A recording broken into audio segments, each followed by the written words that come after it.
ಚಿತ್ರದುರ್ಗ ಲೋಕಸಭಾ ಕ್ಷೇತ್ರದ ಫಲಿತಾಂಶ ಹೊರಬಿದ್ದಿದ್ದು ಎನ್ಡಿಎ ಅಭ್ಯರ್ಥಿ ಗೋವಿಂದ ಕಾರಜೋಳ ಅವರು 48,121 ಮತಗಳ ಅಂತರದಲ್ಲಿ ಭರ್ಜರಿ ಜಯವನ್ನು ಸಾಧಿಸಿದ್ದಾರೆ. ನಮ್ಮ ಜೊತೆ ಅವರೇ ಇದ್ದಾರೆ, ಅವ್ರನ್ನ ಮಾತಾಡ್ತಾ ಮೊದಲೇ ಕಂಗ್ರ್ಯಾಚುಲೇಷನ್ ಸರ್. ಈ ಒಂದು ಜಯದ ಬಗ್ಗೆ ಹೇಳೋದಾದರೆ,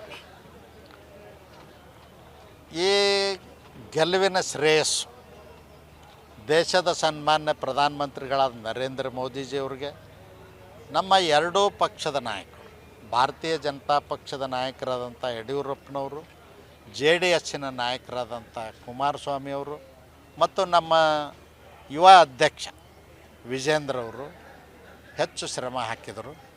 ಅದರ ಜೊತೆಯಲ್ಲಿ ನಮ್ಮ ಜಿಲ್ಲಾ ಎರಡೂ ಅಧ್ಯಕ್ಷ JDS ಮತ್ತು ಭಾರತೀಯ ಜನತಾ ಪಕ್ಷ ಮತ್ತು ಮಾಜಿ ಶಾಸಕರುಗಳು, ಕಾರ್ಯಕರ್ತರು ಹೆಚ್ಚು ಶ್ರಮ ಹಾಕಿ ನನಗೇನೊಂದು ಹಣೆಪಟ್ಟಿ ಕಟ್ಟಲಿಕ್ಕೆ ಪ್ರಯತ್ನ ಮಾಡಿದ್ದರು ಹೊರಗಿನವ್ರ ಹತ್ತಲ್ಲಿ. ಅದನ್ನು ಅಳಗಿಸಿ ಜನರ ವಿಶ್ವಾಸವನ್ನು ಗಳಿಸಿ ನನ್ನನ್ನು ಗೆಲ್ಲಿಸಿದಾರೆ.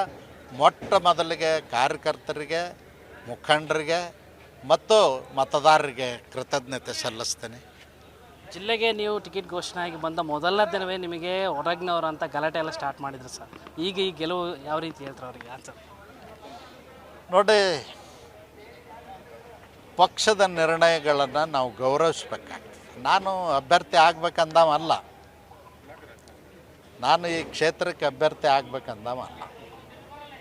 ಪಕ್ಷ ಅಳದು ತೂಗಿ ನೋಡಿ ಚಿತ್ರದುರ್ಗಕ್ಕೆ ಗೋವಿಂದ ಕಾರಜೋಳರನ್ನ ಅಭ್ಯರ್ಥಿ ಮಾಡಬೇಕು ಅಂತ ಇಲ್ಲಿ ನಮ್ಮ ಜಿಲ್ಲೆಯ ಮುಖಂಡರಿದ್ದಾರೆ, ನಾಯಕರಿದ್ದಾರೆ. ಈಗ MLA ಅವರು ತಿಪ್ಪಾರೆಡ್ಡಿ ಅವರಿದ್ದಾರೆ, ನವೀನ್ರಿದ್ದಾರೆ, ನಮ್ಮ ಮುರಳಿ ಅವರಿದ್ದಾರೆ ಮತ್ತು ಜಯಣ್ಣ ಅವರಿದ್ದಾರೆ, ಇನ್ನೂ ಅನೇಕರು. ಗೋವಿಂದ ಕಾರಜೋಳರಾದರೆ ನಮಗೆ ಚುನಾವಣೆ ಸುಲಭ ಆಗ್ತದೆ, ಗೆಲ್ಲಕ್ಕೆ ಸಾಧ್ಯ ಆಗ್ತದೆ ಅಂಥೇಳಿ ಅವರು ಎಲ್ಲರ ಮನಸ್ಸನ್ನು ಒಲಿಸ್ತಕ್ಕಂಥ ಪ್ರಯತ್ನವನ್ನು ಮಾಡಿದರು.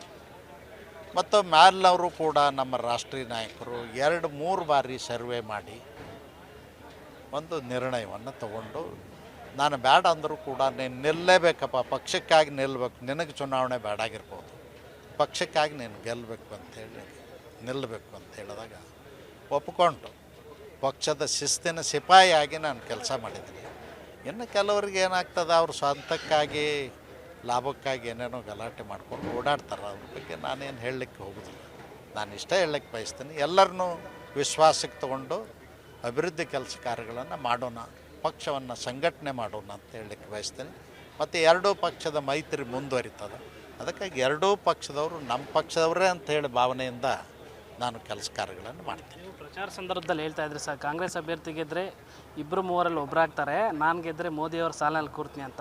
ಜಿಲ್ಲೆಯ ಜನರು ಕೂಡ ಒಂದು ಆಸೆ ಇಟ್ಕೊಂಡಿದ್ದಾರೆ, ಕಾರಜೋಳ ಅವರು ಗೆದ್ದಾಗ ಮಂತ್ರಿ ಆಗ್ತಾರೆ ಅಂತ. ಅದ್ರ ಬಗ್ಗೆ ಸರ್?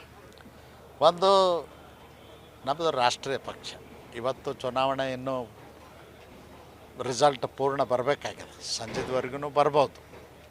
ನಮ್ಮ ರಾಷ್ಟ್ರೀಯ ನಾಯಕರು ಏನೇ ನಿರ್ಣಯ ತೊಗೊಂಡ್ರು ಆ ನಿರ್ಣಯಕ್ಕೆ ಬದ್ಧವಾಗಿರ್ತೇನೆ. ನನಗೇನೇ ಜವಾಬ್ದಾರಿ ಹೇಳಿದ್ರು ಕೂಡ ಖಂಡಿತವಾಗಿ ನಿಭಾಯಿಸ್ತೀನಿ. BJP ನಿಮ್ಮ ರಾಷ್ಟ್ರೀಯ ನಾಯಕರ ಲೆಕ್ಕಾಚಾರ ಅಂತ ಸೀಟ್ಗಳು ಬಂದಿಲ್ಲ ಸರ್, 400 ಸ್ಥಾನಗಳು ಗೆಲ್ಬೋದು ಅನ್ನೋ ನಿರೀಕ್ಷೆ ಇತ್ತು, ಆದರೆ ಕಡಿಮೆ ಆಗಿದೆ. ಅದ್ರ ಬಗ್ಗೆ ಸರ್? ಯಾವುದ್ಯಾವುದೋ ಕಾರಣಕ್ಕಾಗಿ ಕಡಿಮೆ ಆಗಿದ್ದಾವೆ. ಈಗ ಅದನ್ನು ನಾವು ಲೆಕ್ಕಾಚಾರ ಹಾಕೋದು ಬೇಡ. ಮುಂದಿನ ದಿನಮಾನಗಳಲ್ಲಿ ಪಕ್ಷವನ್ನು ಇನ್ನೂ ಹೆಚ್ಚು ಸದೃಢವಾಗಿ ಬೆಳೆಸಲಿಕ್ಕೆ ನಮ್ಮಿಂದ ಏನು ಬೇಕೋ ಅದನ್ನು ಎಲ್ಲರೂ ವಿಶ್ವಾಸ ಮಾಡಿ. ಕಾಂಗ್ರೆಸ್ನವರು ಅಧಿಕಾರ ಹಿಡಿಬೇಕಂತ ಬೇರೆ ಬೇರೆ ಮಾರ್ಗಗಳಿಂದ ಟ್ರೈ ಮಾಡ್ತೀವಿ ಸರ್.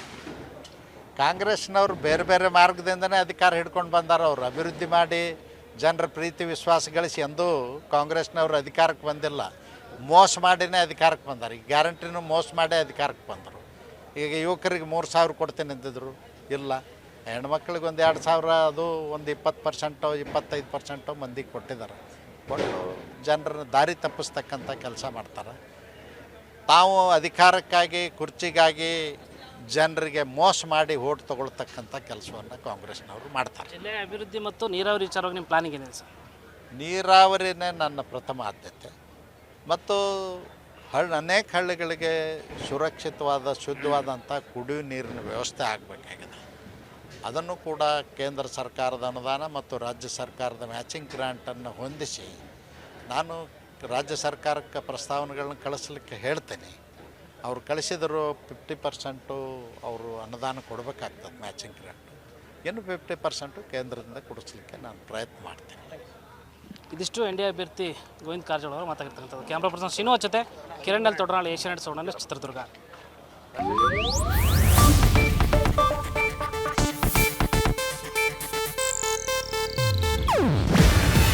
ಇದು ಏಷ್ಯಾನೆಟ್ ನ್ಯೂಸ್ ನೆಟ್ವರ್ಕ್ ಪ್ರಸ್ತುತಿ.